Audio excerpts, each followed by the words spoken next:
Iya. Terima kasih. Tadi ada pertanyaan dari Bu Ayu ya. Salam kenal Bu Ayu sebelumnya. Ini mengenai masalah apakah tidak bukan hanya dalam bentuk buku ya, buku biografi naratif.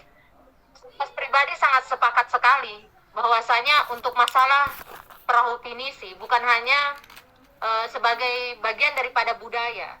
Itu tidak sekedar dalam bentuk buku saja, akan tetapi banyak hal yang bisa kita lakukan untuk memperkenalkan perahu pinisi melalui cara yang lain, seperti tadi yang disampaikan sama Bu Ayu, melalui semacam teatrikal yang di Oman itu, atau mungkin ya kita mengusulkan ke ketua tim kami Ibu Husnul, mungkin bisa nanti betul-betul ada realisasi daripada museum perahu pinisi.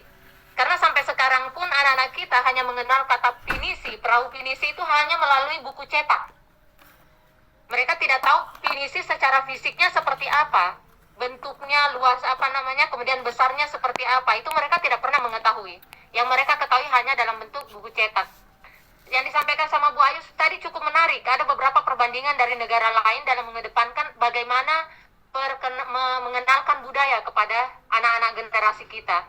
Salah satu mungkin yang bisa saya usulkan adalah ke depannya mungkin ada museum perahu pinisi. Ini sangat luar biasa, mungkin bisa dikaji di Departemen Budaya, karena ini sangat-sangat menurut saya urgen untuk mengenalkan anak-anak kita, bukan hanya dalam bentuk buku sejarah ataupun buku biografi yang nantinya akan kita launching. Itu tadi ya Bu Ayu. Kemudian untuk Pak Agus, benar sekali Bapak, kalau semisal pewarisan nilai budaya sebagai seorang pandrita lopi itu sangat panjang perjalanannya, tidak mudah. Seperti yang Bapak sampaikan tadi, itu harus langsung berada di tempat, kemudian belajar sama pandrita lopi, bagaimana filosofi daripada setiap pembuatan perahu. Itu betul sekali. Akan tetapi untuk saat ini, setiap yang ingin kita lakukan itu adalah memiliki jangka panjang. Bukan hanya anak-anak dari keturunan pandrita lopi yang ingin mengetahui daripada perahu pinisi itu. Bahkan anak-anak kita yang mungkin saat ini tidak tahu sama sekali mengenai perahu pinisi, mereka pun ingin tahu sebenarnya. Cuman bagaimana cara memberikan pengetahuan ini? Salah satunya dengan menggunakan biografi naratif ini yang sekarang lagi digarap oleh Mahesti bekerja sama dengan Indosiana. Jadi yang disampaikan oleh Pak Agus tadi betul. Kalau semisal menjadi pandrita lopi, ada beberapa yang bukan hanya pandrita lopi, ada yang disebut sawi, ada yang disebut pekerja dan sebagainya. Itu betul sekali.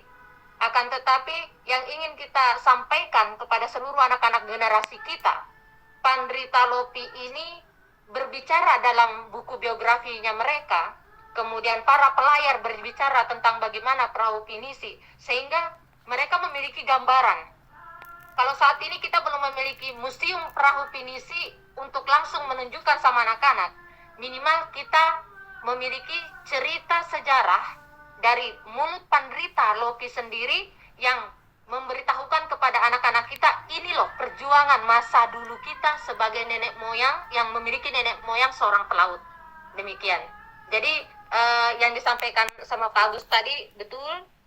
Termasuk yang disampaikan sama Bu Ayu juga luar biasa. Bahkan saya mensupport, semoga Departemen Budaya kemudian Indonesia terutama, di sini ada saya lihat komentarnya dari Talasa Bulukumba, bagaimana apabila kebijakan daerah dan nasional ikut mendukung agar pewarisan pengetahuan atau mungkin perpustakaan atau mungkin museum perahu pinisi itu betul-betul ada, tidak hanya sebagai wacana, sehingga anak-anak kita tidak hanya menggambarkan di pikirannya saja melalui cerita, tapi ada realitanya di depan mata, mereka bisa melihat contoh daripada perahu pinisi itu sendiri.